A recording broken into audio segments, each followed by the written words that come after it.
I thought I was gonna get kidnapped yesterday. Story time. So I got off work at 6. And at this time, it's already dark as hell outside because I missed daylight savings. And God knows I'm afraid of the dark, so I ran my ass to the car, locked the doors, and drove off. As I was driving, I heard this weird noise. I thought it was my heater, so I was sitting in the car like, what the hell is this? God, you're really telling me I gotta spend money on a new heater? So I turned off my heater, and turns out it wasn't my heater. And I was just sitting there like, what the hell is that noise? So I'm looking around and I see this note underneath my windshield. Right as I see this note, I also see this car tailgating me. This car was so close, I thought it was a cop. Then I start freaking out because I think this car's following me. And on top of that, my friend had just told me about this new sex trafficking thing where they leave a note on your car. When you pick up the note to read it, that's when they steal you. So in my head, that's what I thought was going on. And I just sat in my car driving and crying like, I don't want to get stolen. So I tried to call my boyfriend, and of course, the call doesn't go through. So then I switched lanes to see if they were following me. And sure enough, Part 4. I checked my sugar daddy's cell phone. There were so many pictures and videos of me, which means he had been following me around for months. Disclaimer, this is not my story time. It was sent to me on Instagram. I told him I was sick and he had to sleep on the couch. The following day, he left my apartment really early, so I called the police and I told them everything. They told me they can't do anything because he hasn't physically hurt me yet.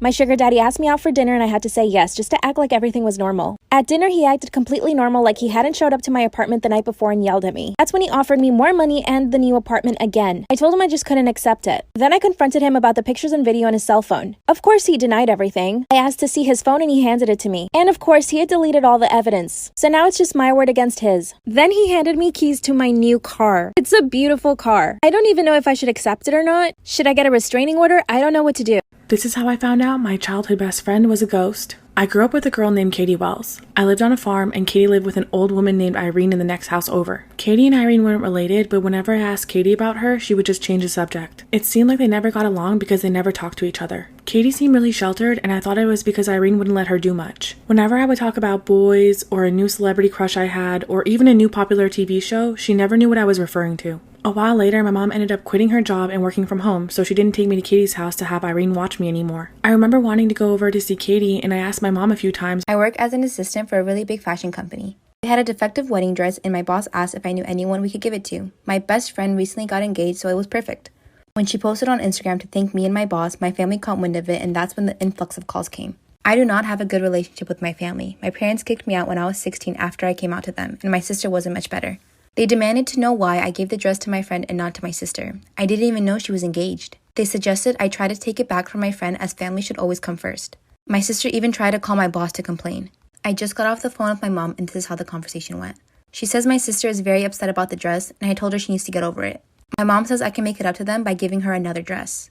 I posted one last night on my Instagram. It's a $12,000 dress and that's the one my sister wants. And I told her, you expect me to give you a $12,000 dress when you kicked me out when I was 16? My mom says, that was a long time ago and we're talking about your sister, not me. When I refused to give the dress, my mom says the least I can do is help her buy one. At this point, I hang up and I've been avoiding them since then. This is gonna be a story time of how I almost drowned someone's baby. Y'all, I cannot sleep at night because of this. I cannot believe that I did this to someone's child. But let me go ahead and explain myself. So I was babysitting for this one rich ass family. What's so amazing about it was the fact that the parents were never home. At the same time, I was just a senior in high school. I didn't have much to do after school either. I didn't have hobbies. I didn't play a sport. So I had all the time in the world to babysit for their kid and house sit for them. This baby was only 1 year old. Since the baby was so young, I had to keep eyes on it at all times. They had this big pool area and they said that if I ever wanted to go swimming, I could, and there was a floaty for the baby. One day while I was house sitting and babysitting for them, I went in the pool and I put the baby on the floaty thing. Somehow I forgot that that baby existed. I felt something in the bottom of my feet at the pool. It was like slippery, so I kicked it out the way because I thought it was a toy. And then when I turn around me, I see that the baby is not on the floaty. I look down and I see this tiny human sunk in the water, like for part 2.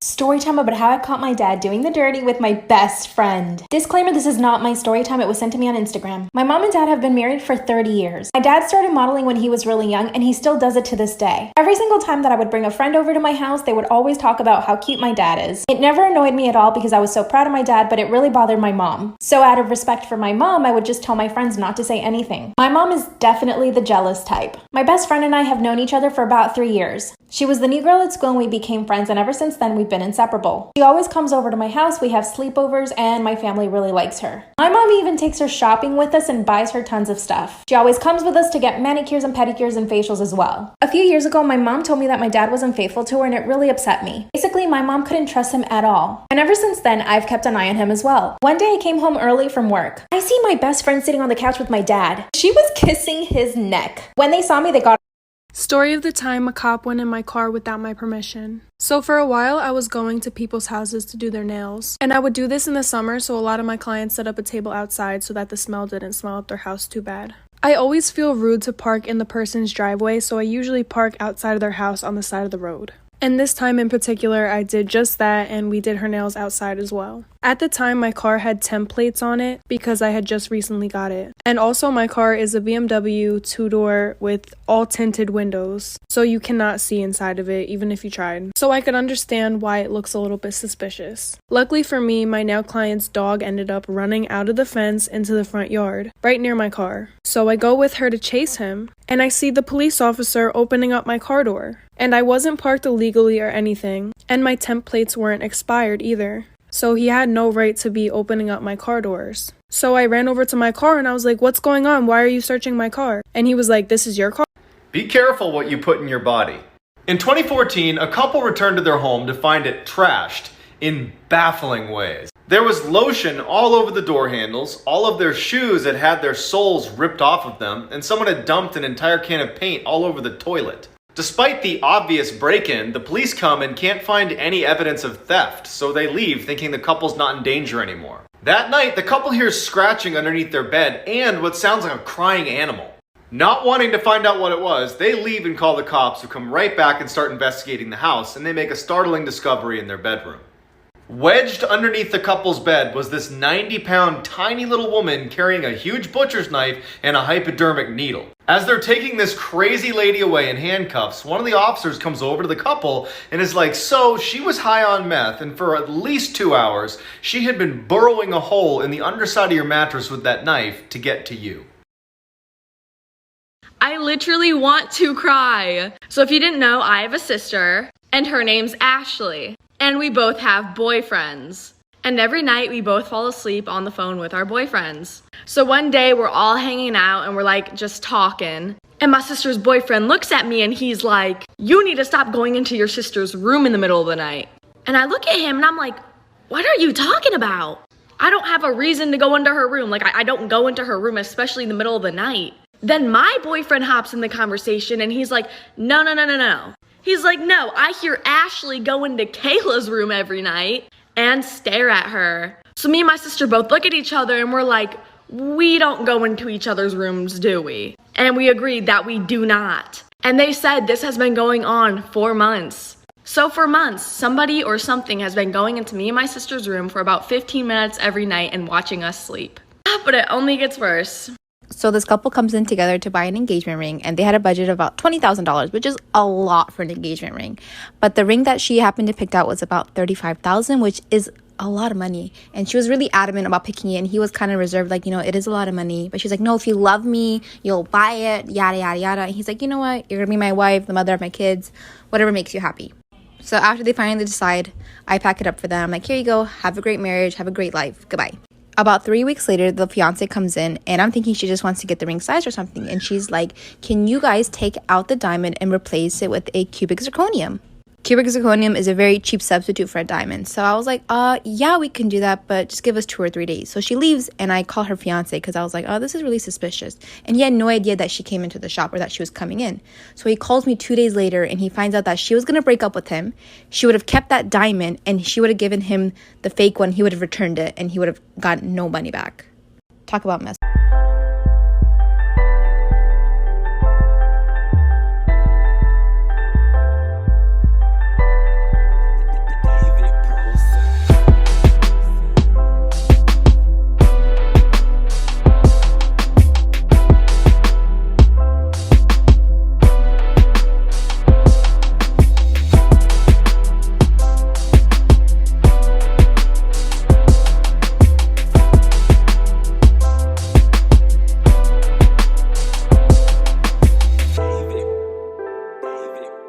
I get so happy when people of all ages ask me to do their nails. This client is in her late 70s and she told me that she's been doing her own nails her whole life. Since being diagnosed with rheumatoid arthritis, her joints and her hands have been in so much pain that she no longer can do her nails, so she decided to come to me. She told me stories of her past, how she fled to America during World War II, how she built a life from nothing but a few dollars in her pocket. When I finished, she told me that even with all the obstacles in her life, she feels fulfilled. I lived a beautiful life, she said, and I only wish the same for you. I'm not sure if you guys are aware of this, but every single piercing that I have on my body, except for my first earring hole, I've pierced myself. The ones on my ears, I legit used a pin that belonged to my mom's great-grandmother. But then everything else, I used piercing needles on Amazon. And in high school, I went through a phase where I would pierce all my friends' belly buttons, I would pierce my friends' ears, and the occasional nose. Ears and belly buttons were no big deal to me because I did a lot of those in high school. But when it came to noses, I only really did myself and like maybe a few other people. So when people asked me, can you pierce my nose, I would kind of feel a little bit uncomfortable. But you know what? I was still getting paid, so I was like, all right. One day, this girl asked me if I could pierce her nose, and I was like, yeah, sure, come over after school. So she comes over, and we're sitting in my living room, and I go to pierce her nose with the needle, and she starts gushing blood, like squirting blood everywhere, and she was wearing white jeans, and it got all over her jeans and ruined them. Come to find out, she was drinking the night before, but at least she left with her nose pierced. So this couple comes in together to buy an engagement ring, and they had a budget of about $20,000, which is a lot for an engagement ring. But the ring that she happened to pick out was about $35,000, which is a lot of money. And she was really adamant about picking it, and he was kind of reserved, like, you know, it is a lot of money. But she's like, no, if you love me, you'll buy it, yada, yada, yada. And he's like, you know what? You're gonna be my wife, the mother of my kids, whatever makes you happy. So after they finally decide, I pack it up for them. I'm like, here you go. Have a great marriage. Have a great life. Goodbye. About 3 weeks later, the fiance comes in, and I'm thinking she just wants to get the ring size or something. And she's like, can you guys take out the diamond and replace it with a cubic zirconium? Cubic zirconium is a very cheap substitute for a diamond. So I was like, yeah, we can do that, but just give us 2 or 3 days. So she leaves, and I call her fiance because I was like, oh, this is really suspicious. And he had no idea that she came into the shop or that she was coming in. So he calls me 2 days later, and he finds out that she was going to break up with him. She would have kept that diamond, and she would have given him the fake one. He would have returned it, and he would have gotten no money back. Talk about mess. Hey, I have a joke for you. Why did Sally fall off the swing? I don't know why. Because, well, she had no arms. Knock, knock. Who's there? Not Sally. Oh my god, this poor girl. Now, why did Billy drop his ice cream? Why? Because he got hit by a car. But that's not even funny. Why did the car hit him? I don't know. Why? Because Sally was driving. Okay, that's enough. Wait, one more. Where did Sally go during the explosion? Where? Everywhere. This is why you shouldn't play around with dark magic. When I was in high school, I started getting into witchcraft. It started with simple things like making myself feel better, charms, etc. I had a best friend who ignored me when she got into a relationship with her boyfriend. I was jealous of the relationship and I wanted my friend back. One day I did a spell to break them up. I didn't think much of it at first, but then a week later they actually broke up. When I saw that it worked, I became more confident and I wanted to dive deeper. I bought this really old ritual book from a sketchy website online. There was a spell in the book that was an incantation to summon the dead, and I was curious. I got a brass bowl and filled it with water, a pentagram, and a knife. The only thing I forgot was to protect myself with a salt line. I did the incantation, and to seal the spell, I had to cut my hand and spill my blood into the bowl. As the blood dropped into the bowl, I remember an overwhelming feeling of grief. Lastly, I poured the mixture on my chest. When I laid back, I felt a pressure on my chest as if someone was stepping on it. Then the lights flickered and I felt off. After a few minutes, nothing happened, so I thought the spell was a dud. I cleaned off and went to bed. However, all night, I felt like something was in the room. Part 2 about how my boyfriend found out that his best friend got me pregnant. So like I said, my boyfriend was black, his best friend was white, and because I doubted that it was his best friend's kid, I decided to wait it out. Say it with me, bad idea. So fast forward, I'm in the delivery room and I decide not to have my boyfriend in there. Well, let's just say good thing that he did. Bitch, whenever this thing popped out, it was white as fucking paper. So I was like to the doctor, oh my gosh, like I'm gonna have a panic attack. Please get the baby out of the room. I don't want anybody around the baby right now. So when my boyfriend came back in the room, I was like, oh, we can't see the baby. He's having some issues. He's over here freaking out. I'm having a fucking panic attack about what I'm gonna do. And they brought my kid back and I was like, that's not my kid. And this girl looked so confused. She was like, oh, okay. And my boyfriend and I are laughing. We're like, oh, haha, that's funny. Then she comes back into the room and she's like, ma'am, this is your kid. So my boyfriend started screaming and he broke up with me after that. Like, how rude to just leave me with a kid by myself. No, I'm just joking. I know that was pretty fucked. My cousin in high school recently turned 18. She doesn't have a car and during her birthday weekend thought her parents were going to buy her one. When they didn't, she was pretty upset. I should note that I'm not very close with my cousin or the rest of my extended family for that matter. Anyways, my cousin texted me on the Friday before her birthday asking if she could take my car to the mall and then for an out-of-town road trip with her friends over the weekend. I tell her no. She begs and pleads with me, but I tell her no again. My car is for me to drive and for me only. If she wants her own car, she can save up and buy one. She calls me a bitch and says that I ruined her birthday and that she's embarrassed because her friends think she got a car for her birthday and she doesn't have one. I don't respond to her and think nothing of it. I wake up on Saturday morning to find that my car has been egg and TP'd. And since the weather was warm outside, the raw egg baked into my car along with the dried up toilet paper, destroying the paint. I check my security cameras and I find my cousin and a bunch of her stupid friends vandalizing my car. I obviously press charges and my cousin is in legal trouble. Her and her parents are pissed off at me for pressing charges, saying she's just a kid and she's going through a phase. Saying things like I'm almost 30 and I don't remember what it was like at that age. Do you think I took it too far by pressing charges on her?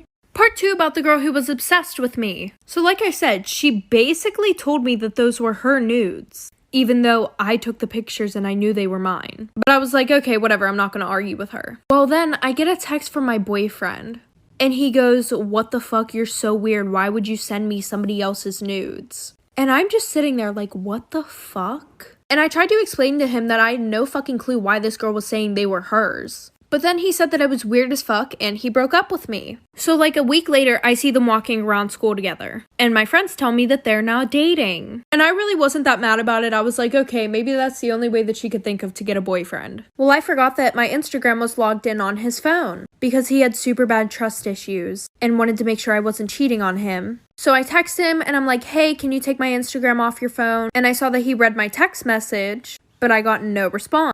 So this one time I had to stay at my grandma's because my dad was on vacation.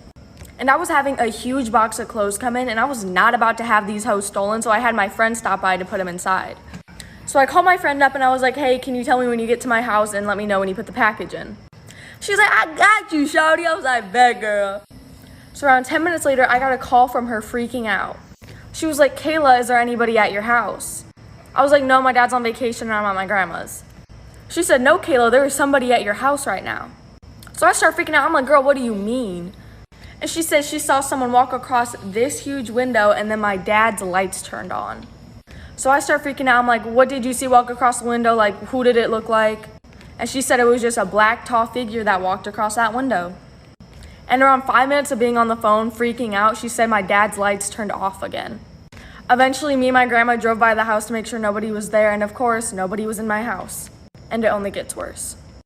So this is part 2 of the really bad thing that I did as a child and kept secret. So my daycare instructor, or whatever you call them, basically said that she had lost her tampon in the water. And I'm guessing she said that because she was on her period and she had a tampon in and the water started turning red, and that's the only reason that she could think of. But like, they started checking all the kids and making sure that all the kids were okay and stuff. And when they came up to me and asked me if I was good, I was like, oh yeah, I'm fine. And so they were looking in the water for like an hour, but there was no tampon. Like, they could not find the tampon. Like, that one white kid, he was not part of the daycare. Like, he wasn't one of the daycare kids. So they evacuated everybody out the pool. Like, nobody was allowed in there. And like, we all got back on the bus and we went back to the daycare, and the daycare instructor, who thought she had lost her tampon, literally talked to all of us and was like, things like this can happen as a woman, and when you get older, you'll understand. But baby, I stayed mute. Ain't nobody know. One person knows, but hopefully she don't see this on her For You page. Sorry, Maddie. I'm gonna tell you guys about the time that my entire class teamed up to take my teacher down. And by down, I mean fired, which is terrible, but... And to be clear, I wasn't involved in the incident. I was just asked in to be a witness along with the rest of the class. If you're not interested at this point, like, I don't even know. So when I was in 6th grade, I had this teacher called Mr. W. We're gonna call him Mr. W. He was our science teacher. And he was fine. He wasn't like amazing or bad. He was just okay. He did smell like really, really bad. But again, that didn't affect his teaching at all. One day, however, I don't even know how this happened. He asked us all to get started on our work. He was a little irritated that day. I don't even remember why. One of the girls in our class, her name was Summer. She didn't have her workbook. Mr. W asked her where her work was. I didn't bring it today. They started arguing. The rest of the class was kind of silent, just watching this. She's a nice girl. She wasn't attacking him or anything. He did, however, get very angry. So angry, in fact, that he grabbed his binder and threw it across the room over her head. It just barely skipped her head and slammed on the floor. This wasn't like an empty binder from the dollar store. It was a teacher binder full of work. We were all silent. Summer stopped talking. Look for part 2. Toxic ex-boyfriend story time. So I was a junior in high school, and I had just gotten out of a 4-year relationship with this one guy. Well, I started to see him date around, so I thought I should do the same. I started dating this new guy who was known as the biggest player. Since I just got out of a long-term relationship, we decided to take things slow. We both went to different schools, so we both had separate proms. And of course, we both asked each other. So his prom came around first, so we got a shore house with his friends. And before we left, he bought me 2 dozen roses. This man has never bought me anything. And my mom was like, that's strange. I know exactly what he's trying to do with you. I now see that may have been a warning. But did I listen? No. After prom, we went to the shore house and he tried to make it happen. I said no. The next morning, we both left. It was a Saturday because I had dance and he had baseball practice. He went back to the shore house that night and I didn't hear from him all weekend, like for part 2.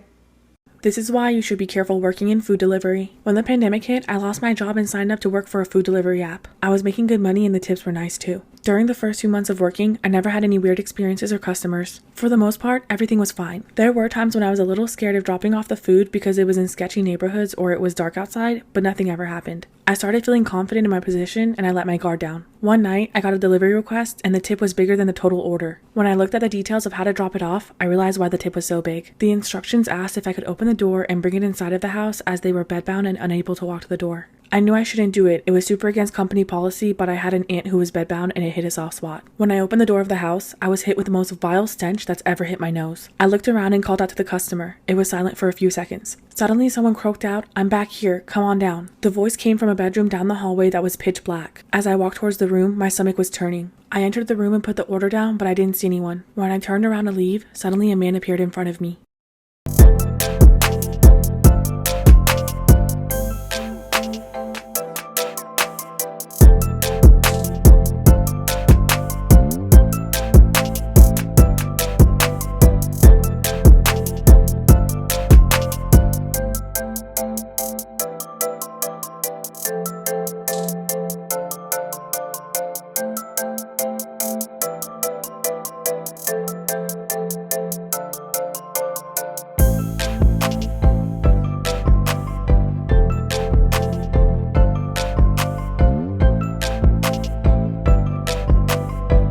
Part 2 about the girl who was obsessed with me. So like I said, she basically told me that those were her nudes, even though I took the pictures and I knew they were mine. But I was like, okay, whatever, I'm not gonna argue with her. Well, then I get a text from my boyfriend and he goes, "What the fuck, you're so weird. Why would you send me somebody else's nudes?" And I'm just sitting there like, what the fuck? And I tried to explain to him that I had no fucking clue why this girl was saying they were hers. But then he said that I was weird as fuck and he broke up with me. So like a week later, I see them walking around school together. And my friends tell me that they're now dating. And I really wasn't that mad about it. I was like, okay, maybe that's the only way that she could think of to get a boyfriend. Well, I forgot that my Instagram was logged in on his phone because he had super bad trust issues and wanted to make sure I wasn't cheating on him. So I text him and I'm like, hey, can you take my Instagram off your phone? And I saw that he read my text message, but I got no response. Well, a week later, you guys are never gonna guess what fucking happened, like for part 3.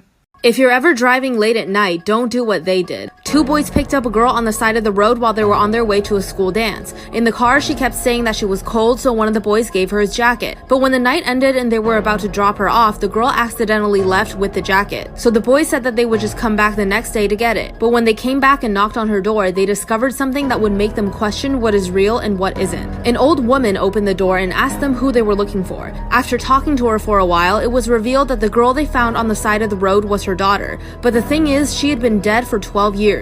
She was killed in a car accident at the same street corner they first saw her. The old woman pointed to a cemetery down the road and said, "That's where we buried her." The boys didn't believe her at first. They'd spent the whole night with this girl, so they knew that she had to be real. But they went to the cemetery and saw the boy's jacket draped over a gravestone. And on the gravestone was the girl's name and the date of her death, exactly 12 years ago to the day.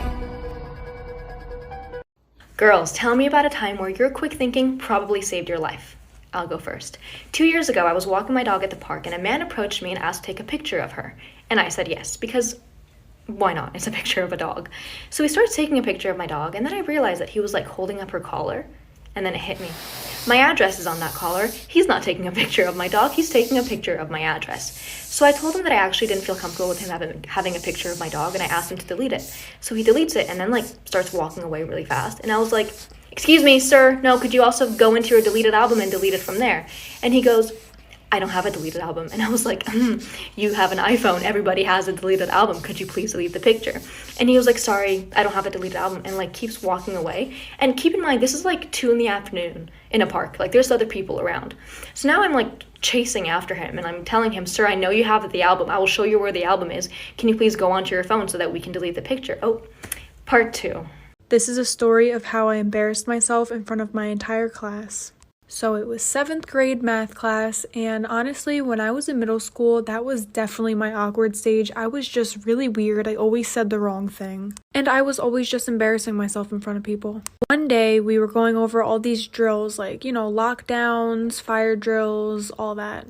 And my teacher had a list of questions that we all had to answer, and she was the type of teacher that would just call on you randomly whether you were paying attention or not. And back then, we weren't even allowed to have phones, so I was just completely zoned out because of my ADHD, and the teacher decides to call on me after she had asked this question. If you're in the bathroom by yourself and an intruder comes in and says, "Is anybody in here?" what do you say? Then she calls on me, and I don't know why, but the first thing in my head was to say that you say no. And right away, my teacher looked at me like I was an idiot and started crying, laughing with the entire class. I was mortified. Tom Brown, Part 17. A cadaver dog named Chance sniffs Tom's truck, and he signals that there had been a dead body in the vehicle. He specifically signals by the driver's side door. Now, this was 5 months after Tom disappeared, I do want to mention that. However, the scent can still remain and be held inside of the vehicle. But even if a cadaver dog signals that a dead body was in there, it cannot be definitively stated that someone had died in that vehicle, but it also can't be definitively stated that someone hadn't. So next comes a list of suspects. A few suspects are cleared due to strong alibis. Eventually, even more rumors start to circulate. Sheriff Lewis apparently gets annoyed with Klein's investigations and his theories, and he makes an appearance on a local radio show. Lewis says that there is no evidence to support Klein's investigations of the possibility of an assault or homicide. But Lewis had his own suspect in mind with Tom's disappearance. Can you guess who it is? Sorry to leave you guys hanging. I have to go to work. I'll try to post more later this evening. Part 2 about the girl who was obsessed with me. So like I said, she basically told me that those were her nudes, even though I took the pictures and I knew they were mine. But I was like, okay, whatever, I'm not going to argue with her. Well, then I get a text from my boyfriend, and he goes, "What the fuck, you're so weird. Why would you send me somebody else's nudes?" And I'm just sitting there like, what the fuck? And I tried to explain to him that I had no fucking clue why this girl was saying they were hers. But then he said that I was weird as fuck and he broke up with me. So like a week later, I see them walking around school together. And my friends tell me that they're now dating. And I really wasn't that mad about it. I was like, okay, maybe that's the only way that she could think of to get a boyfriend. Well, I forgot that my Instagram was logged in on his phone because he had super bad trust issues and wanted to make sure I wasn't cheating on him. So I text him and I'm like, hey, can you take my Instagram off your phone? And I saw that he read my text message, but I got no response. Well, a week later, you guys are never gonna guess what fucking happened. I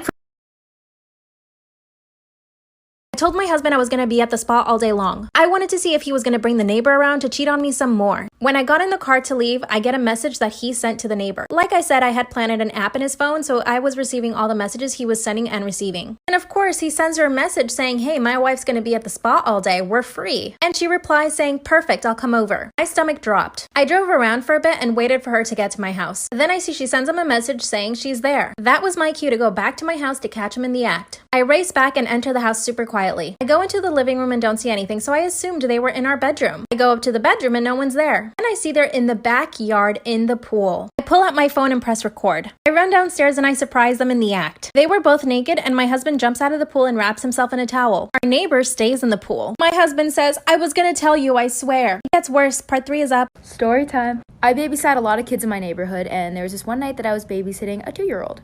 It was around 10 o'clock at night, so the kid was sleeping, and I was just sitting in the living room. In the living room, there was a big TV, a couch, and then behind me, it was a wall with a giant window. So it was really late at night, I had nothing to do, so I was Snapchatting my friends. If you Snapchat anybody, I'm sure you know that sometimes you Snapchat really fast. You don't even know or look at what you're sending. I was mass snapping all my friends, and then one of them replied 10 minutes later. And he said, who's that guy behind you? And I turned around and no one was there, so I'm like, he's playing a joke on me. But then I get another Snapchat from this friend I had, and she lives all the way across the country. They don't know each other. And she said, I think there's someone outside. So I was really freaked out because I was alone. There was a giant window behind me. Apparently there was someone outside. I wasn't gonna call the child's parents because I didn't want to freak them out, but I was scared. So then I went around the house, locked all of the doors. Sorry, it's a really long story, like for part 2. Part 2 about the girl who was obsessed with me. So like I said, she basically told me that those were her nudes, even though I took the pictures and I knew they were mine. But I was like, okay, whatever, I'm not gonna argue with her. Well, then I get a text from my boyfriend, and he goes, what the fuck, you're so weird, why would you send me somebody else's nudes? And I'm just sitting there like, what the fuck? And I tried to explain to him that I had no fucking clue why this girl was saying they were hers. But then he said that it was weird as fuck and he broke up with me. So like a week later, I see them walking around school together. And my friends tell me that they're now dating. And I really wasn't that mad about it. I was like, okay, maybe that's the only way that she could think of to get a boyfriend. Well, I forgot that my Instagram was logged in on his phone because he had super bad trust issues and wanted to make sure I wasn't cheating on him. So I text him and I'm like, hey, can you take my Instagram off your phone? And I saw that he read my text.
I dated this guy for about a year and a half. I knew him for 8 years before that.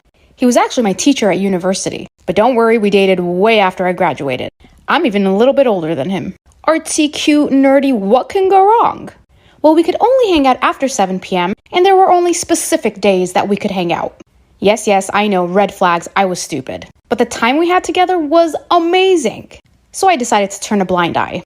This guy, with no shame at all, hangs out with other girls and posts them all over his social media. He refused to call me his girlfriend, but I was the love of his life, the most beautiful girl he's ever been with. I even went to his family functions. So basically, I was a girlfriend at convenience. So I start. Last week, my 6-year-old son comes to me and says, Daddy, I saw mommy in bed with the neighbor when you were at work. So instead of confronting her when I found out, I thought of a plan to really fuck her. We invited all of her family over for Christmas dinner, and while we were eating, I said, hey, Tommy, which is our son, how about you tell everyone what you told me a couple days ago? Everyone thinks he's gonna... Here's a story time of how me and my sisters almost got kidnapped. So my mom and her boyfriend were just going to go out and have a night to themselves, and I was home watching my 2 little sisters. At the time, I was 13, my 2 little sisters were 9 and 6. So around 6 p.m., my mom and her boyfriend leave. Me and my sisters just sit down and watch a movie, and then I get up to make them dinner. I get paranoid really easily, and while I was making them dinner, I look out the kitchen window, and I thought I seen somebody in the backyard. I text my mom and she gets on the cameras that are outside and she said nobody was out there. I continue making them dinner, we sit down and eat, and then we start watching another movie. Then we start hearing knocking. It wasn't coming from any of the doors, it was coming from the side of the house. I didn't want to bother my mom on her one night out, so I just took the kids and we went upstairs and watched a movie in my room.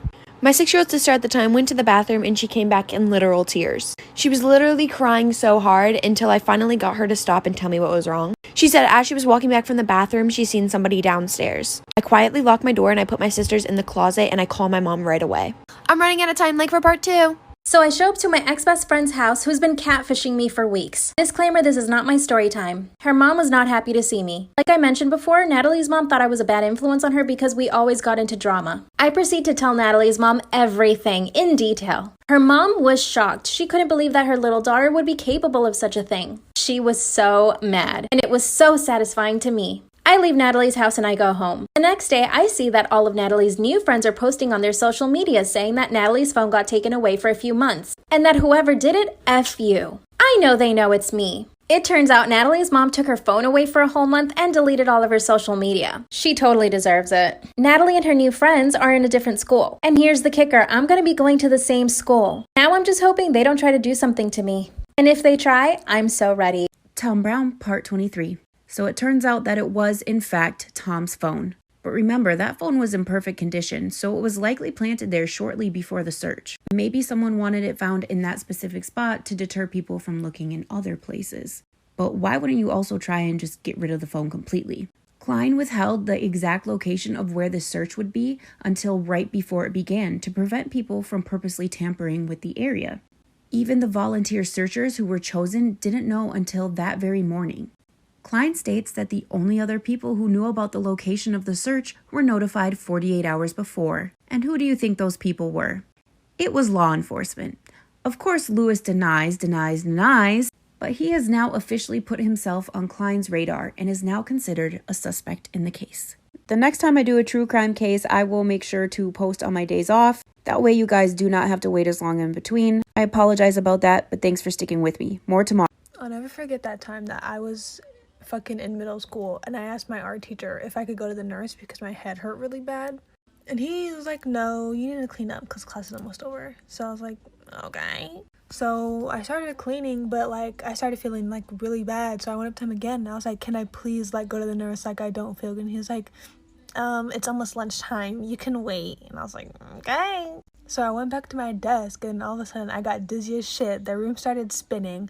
I felt like I was like about to die. Then my vision went blank, like completely black, but I could hear everything. And everyone was laughing at me. They're like, Zaria, what are you doing? Why do you look like that? And I tapped the girl next to me. I was like, can you walk me to the nurse? Like, I don't feel good. And she's like, you're joking. Like, you're not even being serious. And I was just like, okay, I'll walk myself. So I started walking and I ran into a glass door and I fell backwards, hit my head, and then I went to the hospital. So when I was little, my mom took me and my brother to the local pool. I was 12, he was 4. So while my mom and I sunbathed, he played in the kiddie pool. When all of a sudden he comes up to us and says, Mommy, I gotta go pee-pee. And instead of taking him to the bathroom, my mom said, go pee-pee in the pool. Shame on you, Carolyn. We continued to lay out in the sun until all of a sudden we hear everyone scream. Oh my God, some kids peeing in the kiddie pool. Torian didn't understand, and he went over to the kiddie pool, pulled down his pants, and pee-peed like he was peeing in the toilet. But my mom is clever, and she pretended like she didn't know whose kid it was, and we never went back to that pool again. My husband and I were expecting our first daughter, and he suggested the name Tiffany, and I fell in love. When I asked what made him pick it, he said he saw it in a movie. I didn't think much of it, and so a couple weeks later, I called my sister-in-law to let her know we're going to name our daughter Tiffany. She was super surprised because she said she never wanted to name her child after her husband's high school girlfriend. I was really confused, but then she told me that they were together from sophomore year of high school to junior year of college. I knew he had a long-term relationship, but I never knew the girl's name. After hanging up, I confronted my husband, and he tried blowing it off at first, but eventually admitted that it was true. I told him I'm refusing to name my daughter after his ex-girlfriend, and he told me it's too late, I'm overreacting, and I can't change my mind since I'm only due in 5 more weeks. I basically cried to get as much information as I can when he finally told me that she had contacted him because she was getting married and was having second thoughts. My husband admitted that talking to her made him realize he never stopped having feelings for her, but he loved me too. The reason he suggested the name was because he knew he couldn't leave me to be with her, so he wanted something to honor her with. What do I do? This is why you should never take a prank too far. Once there were 2 young twins who lived in a small town and they were known for constantly misbehaving. One day a man had passed away peacefully in his home and the twins wanted to play a prank on everyone else living in the town, so they snuck into the house and started messing with the man's body. One twin moved his mouth like a puppet and the other one poked his eyes out with a stick. As they were doing this, they heard footsteps. They couldn't find anywhere to hide, so they placed the body back in the coffin, then got in the coffin themselves and closed the lid. But what they didn't know was they were taking the coffin straight to the funeral. The people carrying the coffin noted that it was much heavier than usual but brushed it off. No one even noticed that the twins were gone until the coffin was lowered. The twins' mother appeared at the cemetery about the missing twins, which stopped the funeral and began a search. Eventually, the man carrying the coffin confessed that the coffin had weighed more than it was supposed to, so they lifted it out and opened the lid. They did find the boys there, but they found them lying on top of the body, whose hands were wrapped tightly around each of their necks. The twins had been strangled to death.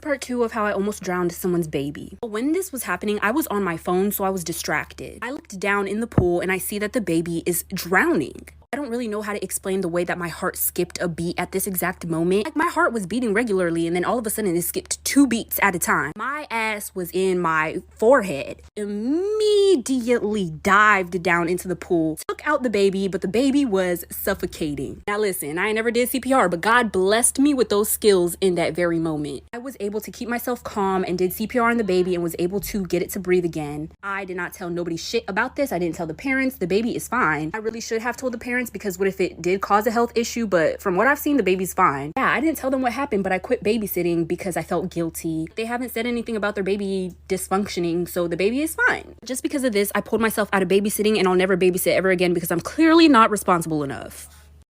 So when I was a sophomore in high school, I had this teacher who would only let the students in her class use the restroom one time per semester. Well, one day I raised my hand and I was like, excuse me, I don't remember her name, can I please use the restroom? And she was like, no, you can't, because you've already used the restroom in my class this semester. Well, excuse me, you can't dictate my bladder. So I'm like all frustrated, and I started secretly texting my mom because I wasn't allowed to use my phone in class. And I was like, Mom, I'm sitting in class right now, my teacher won't let me use the restroom. And she was like, I'll take care of it for you. And I was like, okay. So like 5 minutes goes by, and all of a sudden my teacher's phone starts ringing, and she walks up to it and answers it, and she's like, hello? Yeah. Okay, thank you. And then she walks up to me like so angry, and she like slams the pass on my desk, and she was like, since you have to go that bad. And I was like, yeah, I really do, thanks. And I got up and left. I didn't even have to go to the bathroom. It was just the principle of it. I just roamed the halls. I walk in on my dad and my best friend doing the dirty. They had no clothes on and they were doing it in my mom's bed. Disclaimer, this is not my story time. It was sent to me on Instagram. Because I am so intelligent, I recorded the whole thing on my phone. My father had the audacity to yell at me and tell me to get out of the room. I said, no way. Best friend starts dressing herself frantically, begging me for forgiveness. Then my dad tells her to keep her mouth shut. Well, I don't hesitate for 1 second and I send my mom the video that I just recorded. My dad pulls the phone away from me and throws it at the wall. Then he starts trying to negotiate with me. He said, if you don't tell your mom, I will never do this again, I promise. I told my best friend to go downstairs and wait for me on the couch. My dad starts putting on his clothes, and by the time he's done, my mom is home. Of course, my mom went off on my best friend, telling her how ungrateful she was. She asked my dad for a divorce. A few days later, I get a message from another friend. She tells me that she also did that with my dad. Since then, 4 other women have told me the same thing. They all go to college with me, so none of them are underage, thank God. My dad is begging my mom back, but she doesn't know what to do. We're both Part 2 about how my boyfriend found out that his best friend got me pregnant. So like I said, my boyfriend was black, his best friend was white, and because I doubted that it was his best friend's kid, I decided to wait it out. Say it with me, bad idea. So fast forward, I'm in the delivery room and I decide not to have my boyfriend in there. Well, let's just say good thing that he did. Bitch, whenever this thing popped out, it was white as fucking paper. So I was like to the doctor, oh my gosh, like I'm gonna have a panic attack, please get the baby out of the room, I don't want anybody around the baby right now. So when my boyfriend came back at the room, I was like, oh, we can't see the baby, he's having some issues. He's over here freaking out, I'm having a fucking panic attack about what I'm gonna do. And they brought my kid back and I was like, that's not my kid. And this girl looked so confused, she was like, oh, okay. And my boyfriend and I are laughing, we're like, oh, haha, that's funny. Then she comes back into the room and she's like, ma'am, this is your kid. So my boyfriend started screaming and he broke up with me after that. Like, how rude to just leave me with a kid by myself. No, I'm just joking. I know that was pretty fucked. Storytime about the time a nail salon took advantage of my blindness. Sister and I got our nails done. We used to go all the time, and while the lady was doing my nails, she asked me how I knew how much money I had. At the time, I used cash, never again after this, but I told her that I folded my bills a certain way. I told her that I folded my 20s different than my 10s, different than my 5s, different than my 1s. Anything of her asking that question, I think it's a good question, and I just thought she was curious. I got done with my nails, she walked me towards the front, and my sister was actually just finishing up with hers, so it was perfect. There was another man at the front, and he asked me how I knew how much money I had. I told him the same thing. Before I left to go to the nail salon, I made sure exactly how much money I had. My sister helped me count it, helped me make sure that I folded the right bills, just so I knew how much I had, how much I would spend. I gave her the money. Positive that I gave her the right amount because it was just folded, it was folded perfectly, and I counted it out. She takes it, starts talking in a different language, and then tells me that I owe her $20 more. I didn't, and I told her the exact amount I gave her, and she's like, no, you didn't give me this amount, you gave me that amount. Like for part 2. Now, I'm sure many of us have encountered little shits in supermarkets. Kids running around, knocking things over, being rude, but the worst are the biters. Today, I was shopping in the grocery store when a biter got me. He broke skin too and I started bleeding. When I saw the blood on his teeth and the grin he had, the gears started turning and I got an idea. Made my eyes go wide and started screaming, shit, fuck, no. My good friend was there too and he instantly picked up on what I was doing. He started shouting, fuck, maybe he didn't get it. Shit. By now, the kid is scared shitless and starts crying, and instantly his mom appears out of nowhere and starts getting pissy at us for yelling at her kid. Here's the kicker. I look her straight in the eye and say, ma'am, get your son tested as soon as possible. He just bit me and I'm HIV positive. And now there's silence, not a peep in the entire store. Brat knows he just fucked up big time because his mom isn't defending his ass. He stares at me wide-eyed and I walk away from them to buy my groceries. All while blood is dripping from my calf, making a nice little trail on the floor. Just as we're about to leave, we start to hear the mom sobbing like the little she is. Extremely toxic best friend story time. So when I was in 8th grade, there was this boy. And this boy would go around telling almost every girl that he liked her. And I was one of those girls. And he would do stuff with all of us. And there were like 11 of us. So we all hated each other. Especially this one girl, and we're gonna call her Abby. And every time we saw each other, we would be super mean to each other. Well, a year passed, we stopped talking to this kid, and I bumped into her at homecoming and basically apologized. So after that, we became best friends. And everything was good until every time I told her about a guy, she would start talking to them. Like this one boy that I was Snapchatting and talking to, she accidentally sent nudes to him and said, oh, sorry, I meant to send them to my boyfriend. So then she called one of my other best friends and said, no, it actually wasn't an accident. And of course he told me because he was my best friend. So I was like, whatever, and stopped talking to the boy. And she did it again, like for part 2.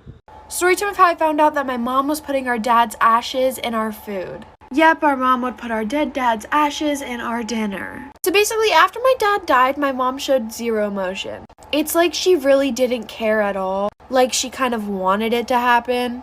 His death was like an unsolved case, and nobody knows how he actually died.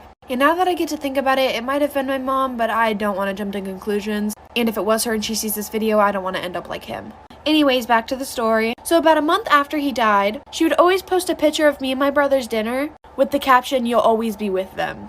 Literally every single night. And honestly, nobody really caught on. All the comments were like, we're praying, this and that. Until one day I was just sitting on the couch and I look over and my mom was pouring something into the mashed potatoes. So I go a little closer and I see her pouring the ashes of my dad into our mashed potatoes. Listen, this story only gets 10 times worse, so like for a part 2. Tom Brown, part 26.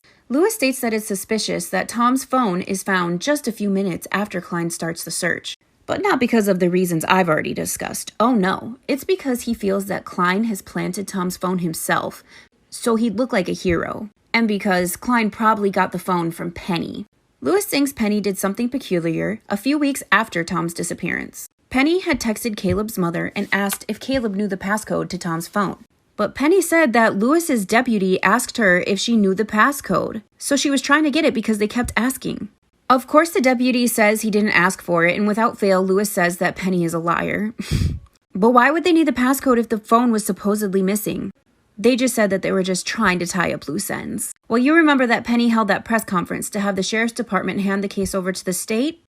Well, a petition was signed by over twice the population of Canadian, and Lewis willingly hands the case over. I'm going to try and finish this all up tomorrow.